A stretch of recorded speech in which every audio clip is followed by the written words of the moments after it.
So this morning we're at the Nudgee Beach Wetland Reserve and I've got my Nikon D500 and the Tokina 11-20mm lens, and we're going to be taking some photos using this ultra-wide lens. Now what I really like about photography is that it gives you a second chance. Unlike life, in life we only have one chance to get it right. We can't come back and do it again. But in photography, if we don't get things right the first time, we learn by our mistakes and we go back and try again until we get it right. And this is quite relevant for me, even though I've been taking photos for so long. Because over the past year, I've started a YouTube channel, and around 6 months ago, I think, I did a YouTube video on using an ultra-wide lens. But looking back on that video, I realized that although I explained things quite well, maybe I didn't get my message as well across as I wanted to. So today, we're going to have another crack at this. Not that the first video didn't show you how to use an ultra-wide lens, and I decided that I would do it again in a different area to actually show you the do's and don'ts of using an ultra-wide lens. Now quite a few photographers, when they start out in landscape photography, they like getting an ultra-wide lens because they have this feeling that, great, at 11 mils I can actually shoot so much of the scene. Well, that's great for astrophotography where we want the whole Milky Way in our frame. But when we're using an ultra-wide during the day, it's not the idea of getting the whole frame in the scene. It is about getting up close and personal to something, using the distortion that these lenses have to our advantage. And sometimes you're out and about and you cannot get too far back from your subject. For example, waterfalls and all that. You've really got to be up close and personal with them. There's some waterfalls I've been that to get the right shot, you're within like 4 or 5 meters of them. And an 18mm lens just won't cut it because you won't see enough of the waterfall. So an ultra-wide lens really pays its dividends in situations like this. Now I was here just after sunrise and I went out onto the mud flats here and I got this really nice picture, and take a look at this. Now this picture I took less than 2 meters from the tree because I wanted that perspective. I wanted the viewer to actually get a feel of these great big mangrove branches reaching out towards me. Now sure, I could have used my 18-140mm Nikon lens, but I would have had to be much further back. And being this close actually distorts the tree, and this actually gives you a very different perspective and a wow factor. So let's get moving and we'll find a couple of spots and I'll show you what I mean about being up close and personal to things to actually get that unique perspective that only an ultra-wide lens can do. And we'll talk more about the do's and don'ts of using these lenses. So this is our first photo of today, leading into this tutorial. And you can see we've got the path leading in and it's like a tunnel in front of us, unseen. What's in there? The next photo will actually be inside this tunnel. And this is what ultra-wides are for. I'm only about 2 meters from the start of the tunnel. Now, if I was further back, I would actually get much more of this sky and all that, which is fairly drab. This is the beauty with the ultra-wide. I can get in close and looking with my RGB highlights flicked on, I can see the sky is just a little bit blown out. So what I'm going to do with the next photo here is I'm just going to zoom in a little bit, tilt down just slightly. I'm actually going to be angling so the path is actually right on the left side, and we're just going to lead the viewer into our image. Using the touchscreen, I'll focus about 1/3 of the way in. Beautiful. This looks very nice. Now at the moment I'm shooting an aperture priority and I can see it's just a little bit dark, so we're going to use exposure compensation and I'll click it up by 0.7. Take another photo. Now I'm not using a time remote today, all I'm using is a 2-second remote on the camera. That looks pretty good. Let's see if our histogram, I'm still slightly under. My RGB highlights aren't blown and this is a good thing. I'm at 1.7 now. There. Now I can just start to see a slight amount of highlights blown right at the start of the path. So we'll come back down to 1.3. Beautiful, look at that. Now this is just a JPEG. If I go from this image here to this one here, can you see how dark it is? Now, even though I'm shooting JPEG and RAW, I'd have a lot of work to actually pull out the shadows, so I'd get extra noise in that dark area. Just spending a couple of minutes increasing it to 1.3 EV over my exposure, I can actually see inside that tunnel. And this is perfect. And I'm not going to need much editing to actually bring out those shadows. Great, this is just what I want. Now, talking about shadows and highlights, take a look at this video here. I've just done a video on using range mask in Adobe Lightroom when you're using the graduated filter, the radial filter, or the brush tool. And for an image like this, I would just use the radial filter right in the center here, and then use the range mask and just grab the shadows that I want. I could be very specific in editing my image. So I'm editing it locally, not globally, because if we're just using the shadow slider in Lightroom, we're actually increasing the shadows for the whole image. So on this area here, on that area over there, all the shadows would be brought up. But I don't want that. I just want localized that area there, so I could actually be very target specific. Now I'm happy with this, so let's move on a little bit further and grab our second image. It is so muggy this morning, and having to wear glasses, they just keep fogging up. Now we've just moved 10 meters and I've set up the tripod and the camera. You can see I'm shooting from about chest high. Now, I've talked about perspective before, about getting it right, shooting low, shooting high, shooting from the waist. But I'm actually shooting chest high, but you notice I've actually tilted my camera down.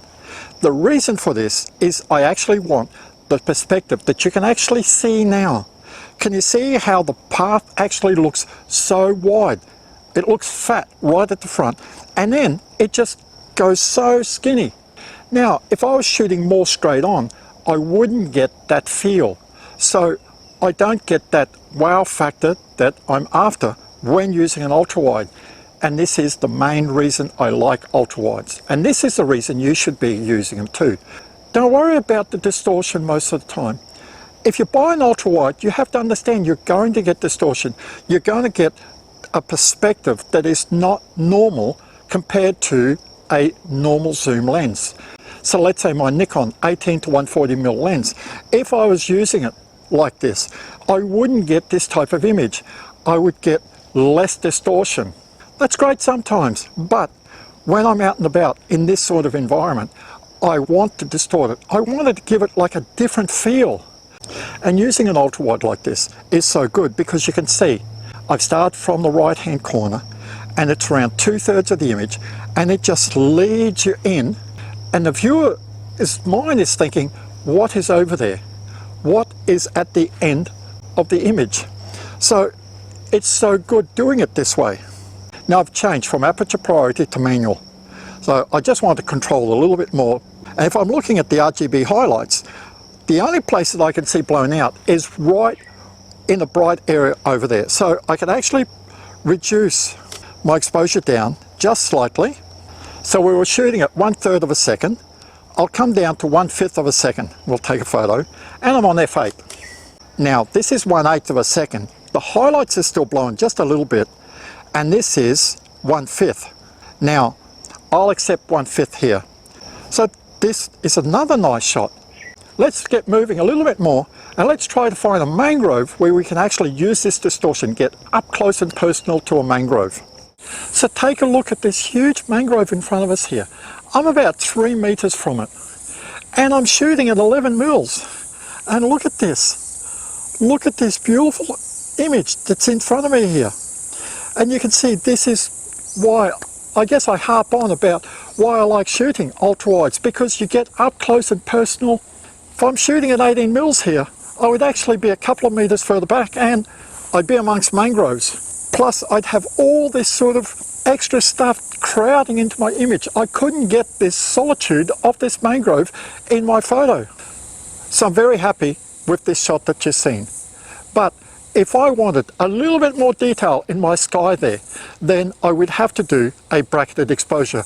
In other words, a HDR image, where we grab a set of images and merge them into one. So we've got our highlights and our shadows all controlled, which gives us a wider dynamic range than what we could normally take with just one exposure. So my exposure I used for the single frame was 1/60th of a second. But when I do these bracketed or HDR images, especially on the day like this where we've got a very overcast sky, there's not much detail, and the difference between my sky and the foreground is so great, then I'll actually have a much darker first image. So instead of using 1/60th as my base shutter speed, I've actually set the camera to 1/100th of a second. This is going to mean that the underexposed images are actually going to be quite dark, but there's not going to be a huge amount of overexposure. So let's take a quick set.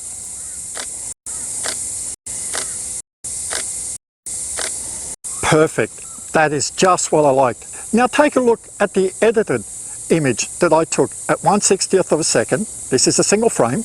Now this is the HDR image, 5 images taken together and blended in Adobe Lightroom Classic, and I used Photomatix Pro to actually blend it into a HDR image.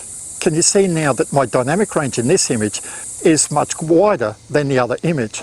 But HDR images like this, bracketed images, can only be done when we don't have any wind around. As you can see, we don't have a breeze about.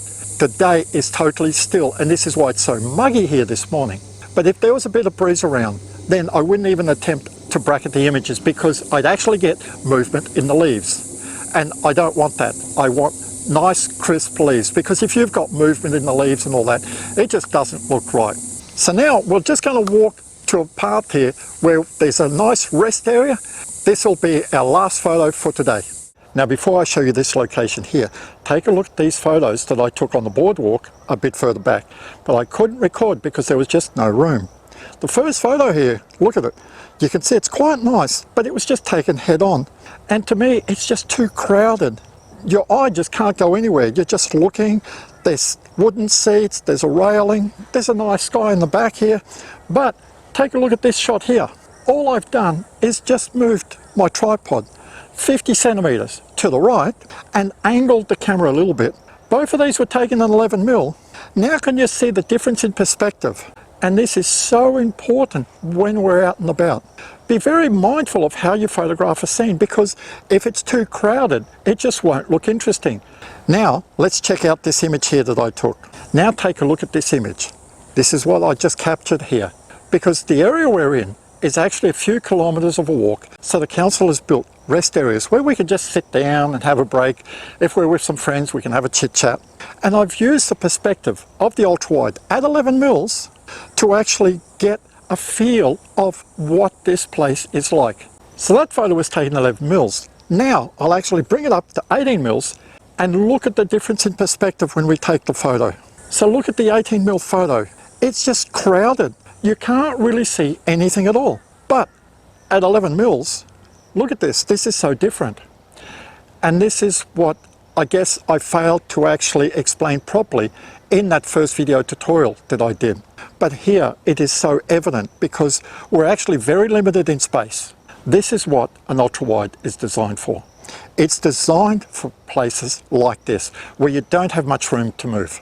As you just saw, at 18mm, I couldn't get the whole scene. I'm right up against, so I'm actually touching here, the seat. So I can't go any further back. I'm just stuck here. I couldn't do anything about it. So it would be a missed opportunity if I didn't have this lens. So I hope now you can actually see why I show the differences between shooting with an ultra-wide and shooting with a standard zoom lens. Now yes, you're going to have distortion. If we look at this picture taken at 11mm, there's distortion. The seats sort of taper more. You can actually see the posts are sort of bent in slightly. You just have to accept that. So I took a few photos with the Tacchini 11 to 20mm ultra-wide today.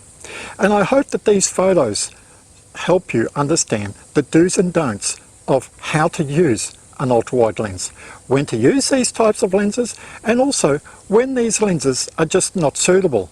Because if you think that you're actually going to get everything in the image, then that's not what ultra-wide is for. And if you go into the city and all that, and you want like very scenic landscapes, and maybe this is a bit too wide, you're better off using just a standard zoom, like the Nikon 18 to 140 mm lens. This is a great walk-around lens for most daytime activities. But for astrophotography, or for what we did today, or going to shoot a waterfall or something like that, where you're very confined in how you can actually take photos of your subject, then a lens like this is definitely the way to go. Now, if you're looking at buying an ultra-wide lens, whether you shoot Nikon, Canon or Pentax, then you can't go past the Tokina range of ultra-wide lenses. They make the 11 to 16 f2.8 and the 11 to 20 f2.8 like I have here. I prefer the 11 to 20 f2.8 lens because it has better ED glass and also better control at flare, which when you're shooting ultra-wide, you're going to get most of the time if the sun is anywhere near your image. Now, if you've gotten value from this video, give me a thumbs up. I'd appreciate that you subscribe to my YouTube channel, and I'll see you next time in the great outdoors.